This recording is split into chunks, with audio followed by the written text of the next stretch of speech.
Good morning and welcome to Living Local 15. I'm Jessica Williams. Thank you for joining me today. Guess what? We are doing a big Broadway giveaway. One lucky viewer will win 2 tickets to the kickoff Broadway show Come From Away, premiering at the Embassy Theater on October 25th. Simply head over to our Facebook page at Living Local 15 to enter. Good luck, everyone.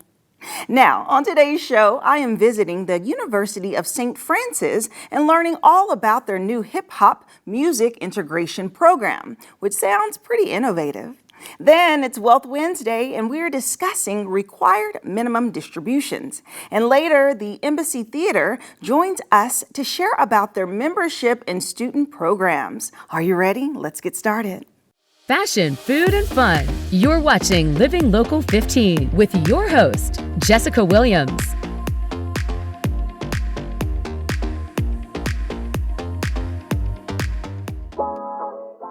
Today's segment is sponsored by the University of St. Francis.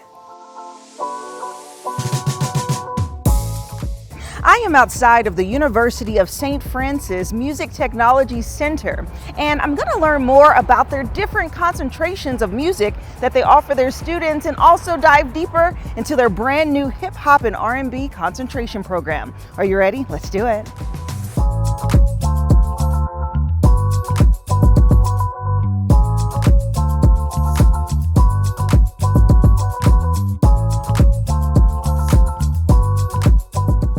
Joining me now is the Program Director of Music Technology, Miles Fullwider. Hi, Miles. Hi. How's it going? Going well. How are you? Doing well, thank you. So we are here on this beautiful campus, being able to explore throughout your music halls.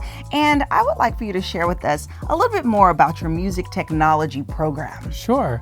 So our music technology consists of a number of different concentrations that allow students to focus and specialize in areas that are interesting to them, as well as explore other opportunities that might expose them to things that other possible career paths.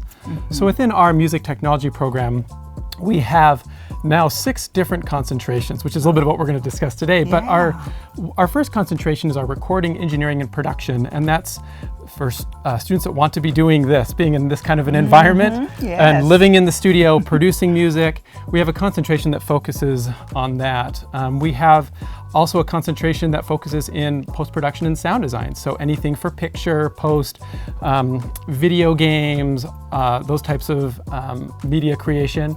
We have a live sound and event production concentration. And within that, students also get the experience of doing live events, but they also understand things like stagecraft and lighting and some of those other disciplines that they might not necessarily be directly related to, but working in tandem with those types of departments. Right. We have a music industry concentration, and that's less on the technical side, but more on the mechanics of how the business work. How do royalties work, management, touring, promotion, those types of things.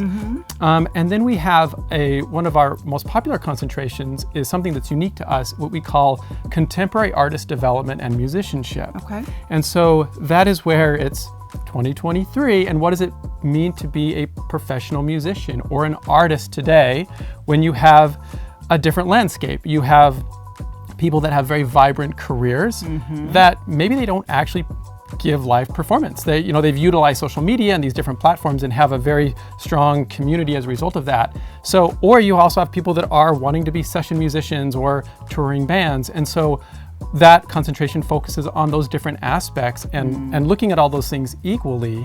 And so many of our students are artists themselves and wanting to develop themselves artistically, but also as a musician or a producer or those kinds of things. Yeah. And then our most recent concentration, which is what we're really excited about launching this year, is our concentration in hip hop and R&B, which is what we just launched this fall, which is really exciting because now this year we celebrate 50 years of hip hop. Yes. And so it's timely for us to create something like that. And again, put the framework around that and let students really explore and study that aspect as well. Right. And as I listen to your different areas of concentration, what really sparks my attention is the fact that it sounds really unique and different, because I think when people assume a music program, you think, okay, it is actually the performers, right? The people that play the instruments, use their vocal cords, people who direct or maybe conduct, and all of those areas. But the technical side opens up our education and knowledge to, like, there's so much more that goes into it, right? There's people behind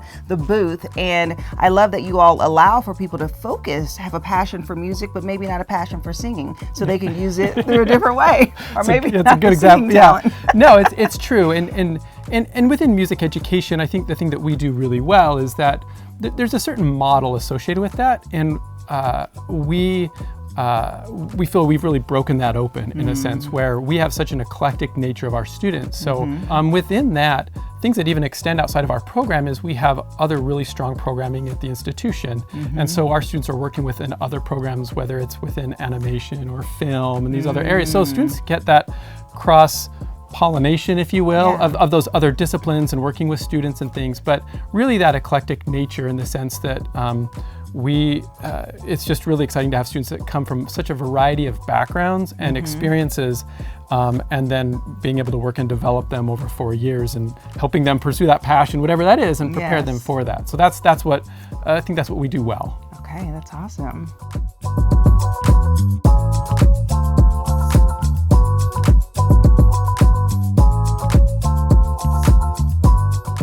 So Miles, you mentioned the hip hop and R&B concentration for your new program. So tell me all about it. So what this is an area that many of our students work within hip hop and R&B, and it's quite frankly one of the largest grossing genres that exist. And interestingly enough, that there's not a lot of structured study around that within a program like this. And so for us, we have so many students that work within those genres. We wanted to create a concentration that focused on that, on the production, the study, the understanding. It's interesting because this is where we're celebrating, everybody's celebrating 50 years of hip hop now. And when you think about that as far as a musical style, we're coming up on almost 100 years of what would be considered rock and roll. And so thinking about 50 years is not a long time for a musical style. And so we wanted to create an area of study where students can understand it and create content in that discipline. I love that, because really it's an important category. It really does impact so much of our culture, and it is so normal for us to hear, okay, we have classical or contemporary, like you said, jazz, and these specific concentrations, but you don't really hear the hip hop and R&B concentration. So I think that you all are doing something really cool and innovative through this program. And so what is your big launch? How will you all be really facilitating this program this year? So that began this fall, and the big crowning component of this is we started an artist in residence position. And what this has entailed is we have brought on Willie Green, who is a producer and engineer, Professor Green for all the students, but he's an incredible hip-hop producer and engineer, and is really credited with being the sonic architect of art rap. And not only is he skilled in the production side, but he's also an artist himself. And then the other element that also makes him so influential and powerful for us is that he's an amazing teacher. And so it's one thing to be able to do all of those things, but then to be able to share that knowledge and that experience and inspire and instruct. Professor Green does all of those things, and so we're really excited to have him on board. And so he's been teaching in a hybrid capacity, and then he comes out and conducts workshops and some lectures and presentations each semester as well in person that the students as well as the community are invited to participate in. The first being November 1st, there will be a lecture, a public lecture at North Campus, the auditorium at 6 p.m. November 1st, where Willie's going to be giving a presentation about his experience and his work, and also just, again, 50 years of hip hop and how all those things converge. And so that'll be a public event as well that students and public can connect with Willie and have that conversation. Okay, awesome. Thank you so much, Miles, for this information. Congratulations on the new program and the many years that you bring to this school. Thank you. Absolutely. If you would like more information about the University of St. Francis Music Technology Program, we'll have their website listed below, and we'll be right back. Today's segment is sponsored by the University of St. Francis. Follow us on social media at Living Local 15. This segment sponsored by Foster Financial. Welcome to Wealth Wednesday, where we get holistic financial advice from Foster Financial. And joining me today is their Vice President, Caleb Doan. Hi, Caleb. Hi. Good morning. Good morning. Yes, how's it going? It's going really well. How are you doing? Doing good. As we know, the end of the year is creeping up on us, and we've been having this conversation about the items that need to be completed before we hit December. So let's continue that topic, and you actually have something new for us today. Yeah. So we talked a little bit about, I think, Roth conversions and then tax loss harvesting. Today I wanted to talk a little bit about required minimum distributions, or RMDs, because this is kind of another piece that needs to be done by the end of the calendar year with kind of one caveat, but it's an important thing to do because there can actually be some penalties that the IRS likes to employ if you don't take these. Okay, so let's start off. What are those? What are RMDs? Yeah, so this is sort of a minimum amount that the government actually starts forcing people to take out of their pre-tax retirement accounts when they hit a certain age. Okay.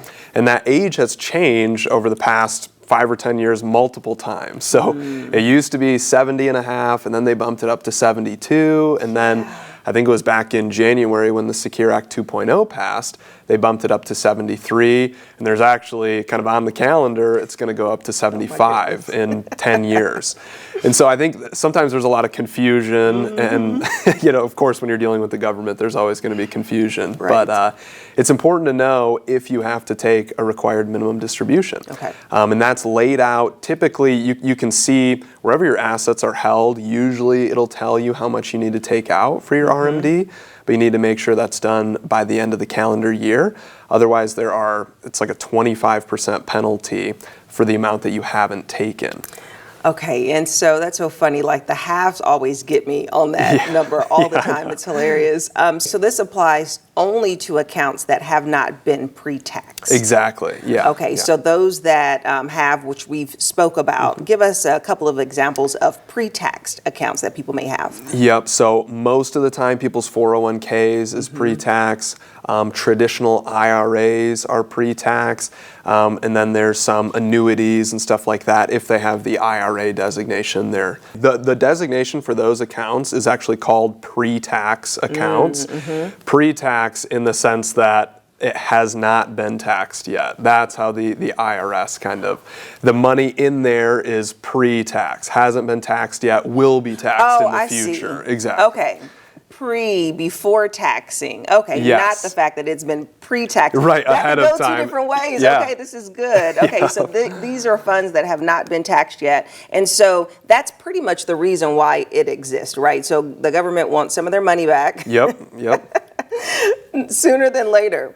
Okay, so as people are deciding the best time of the year to take it out, it's anywhere throughout the year, but sometimes it just happens at the end of the year. Is that what it is? So it's important to establish a strategy when you're getting close to this RMD age, because it's different for everybody. I'd say, people who do it at the very end of the year, maybe they've just forgotten that they need to take it in general, and so they need to pull it out all quickly so they don't get penalized. But a lot of times, if people are taking consistent withdrawals from their IRA, let's say, then we'll spread it out over the course of the year, so that instead of having to take $10,000 out in December, we can take out $800 a month or whatever it is leading up to that. So it just gives people more of a consistent kind of stream of income. In the one caveat to it needing to be done by the end of the year is that if it's your first year that you need to take an RMD, let's say somebody turns 73 this year in 2023, they give you a little bit of a break and they say, hey, if you don't take it by December 31st, you can still take it by tax time of next year without getting penalized. Oh, like that April frame. Okay. But then you still need to take your 2024 RMD by the end of 2024. So it's kind of like you're taking two in 1 year. So I think a big question is, okay, so you're forced to make the withdrawal. Is that really a big deal? Like, what's the pain in it? Why are people challenged to make this withdrawal? That's a great question. I would say the people who get hurt the most in this situation are the people who have done a really great job saving for retirement, and maybe they don't need to withdraw that much from their accounts. So, let's say they have, Social Security is already turned on at this point. they have maybe a couple pensions, you know, a husband and wife both have a pension coming in, and they're not taking big withdrawals, and let's say they have a pretty sizable IRA, all of a sudden the government says, hey, you need to pull out $40,000 or $80,000 and add it to your taxes, that can all of a sudden like skyrocket your taxable income and bump you up into a higher tax bracket. Okay, I see. Exactly. So it's really the tax side that people kind of get blindsided with on some of these RMDs. Okay, well, good thing we have you, Caleb. Thank you so much for coming in today. Thank you. And if you would like help strategizing for your taxes or even really breaking down and understanding your required minimum distribution, well, guess what? Foster Financial is here for you. They have complimentary consultations. We'll have their phone number listed below, and we'll be right back. This segment sponsored by Foster Financial. The Embassy Theater is the place to go if you want a show. From national Broadway shows to comedy shows to local artists, they offer entertainment for everyone. And here to share more about their upcoming season is Carly Myers, their Chief Marketing Officer. Hi, Carly. Good morning. Hello. How are you? Doing well, thank you. Great. Well, of course, this is a very exciting time for the Embassy Theater because you all are kicking off your big Broadway season, and there's so much happening right now. So kind of give us an overview of what people can expect this fall. Sure. So we're starting the season on October 25th with Come From Away, and then we launch through the season. We have 5 core shows, which includes that show, the Simon and Garfunkel story, Mean Girls, Mamma Mia, and Pretty Woman the Musical. And then 2 add-on Broadway shows to the season this year, which is Stomp and Cirque Holiday's Dreams. So a great, well-rounded, very interesting season. Some first-time shows in our market, which is very exciting. Yes, and that's always like really exciting because people are like, wow, like these big shows are coming to Fort Wayne,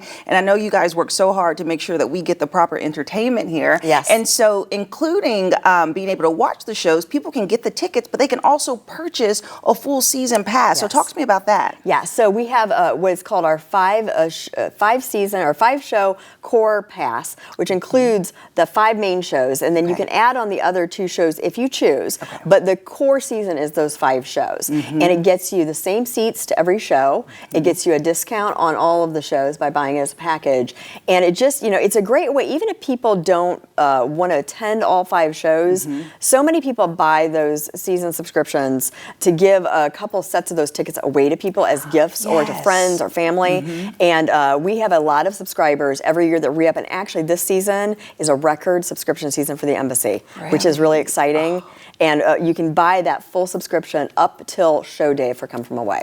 Okay, that's great. And so, I mean, and that real benefit of having that same seat, you get like just prime access to the shows, but then you guys are actually offering some additional stuff. So you have this educational kind of program that happens before the show. So explain that. Absolutely. So we started last season with what's called Broadway Buzz.